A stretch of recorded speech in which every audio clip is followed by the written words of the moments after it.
kabar? Semoga kita semua dalam keadaan sehat walafiat ya. Perkenalkan, nama saya Dimas Dani Hermanto. Saya mahasiswa semester 5 dengan jurusan Pendidikan dan Sastra Indonesia. Maksud dan tujuan dalam pembuatan video ini adalah untuk memenuhi tugas pada mata kuliah metode pembelajaran yang diampu oleh Bu Widya Gustifa. Teks prosedur ialah teks yang mengenai langkah-langkah atau tahapan dalam menyelesaikan suatu kegiatan. Nah, tujuan dari teks prosedur adalah menjelaskan bagaimana kegiatan harus dilakukan agar pembaca dapat secara tepat dan akurat mengikuti sebuah proses membuat sesuatu, melakukan suatu pekerjaan, menggunakan suatu alat. Nah, contohnya apa sih? Contohnya simpel, yaitu mie instan. Nah, kalian pernah dong masak mie instan? Nah, pastinya di dalam mie instan sudah dikasih tahu cara-cara dalam membuat mie instan. Nah, seperti itulah tujuan dari teks prosedur.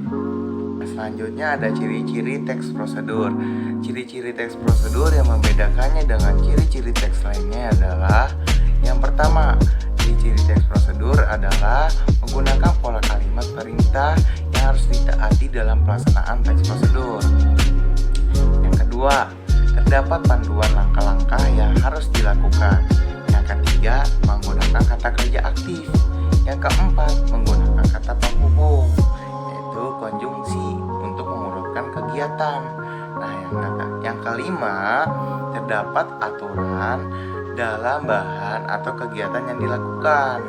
Keenam, menggunakan kata keterangan untuk menyatakan rincian waktu, tempat secara akurat. Nah, yang terakhir, yang ketujuh, terdapat isi kegiatan yang harus dilakukan secara urut. Nah, kalau tidak urut, tidak termasuk ciri teks prosedur. Nah, teman-teman, setelah tadi kita mengetahui pengertian dari teks prosedur, tujuan dari teks prosedur, ciri-cirinya, dan sekarang kita masuk ke dalam struktur teks prosedur. Teman-teman, struktur teks prosedur dalam penulisannya terbagi menjadi 4 bagian. Yang pertama, itu ada tujuan. Yang kedua, alat dan bahan. Yang ketiga, ada langkah-langkahnya. Dan yang keempat, ada penutup. Nah, yang pertama ada tujuan. Tujuan dari struktur teks prosedur sudah jelas. Nah, kira-kira kita ingin membuat produk apa ya? Apa ya yang ingin kita tuju? Nah, yang kedua, setelah kita tahu proses apa atau produk apa yang ingin kita buat, apa yang ingin kita tuju, kita harus mempunyai alat dan bahannya di poin yang kedua.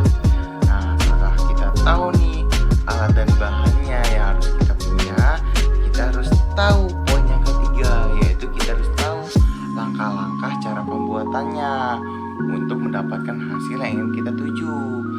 Setelah kita tahu cara pembuatannya, langkah-langkah yang sudah dilakukan, barulah kita bisa tarik kesimpulannya. Seperti itu, teman-teman.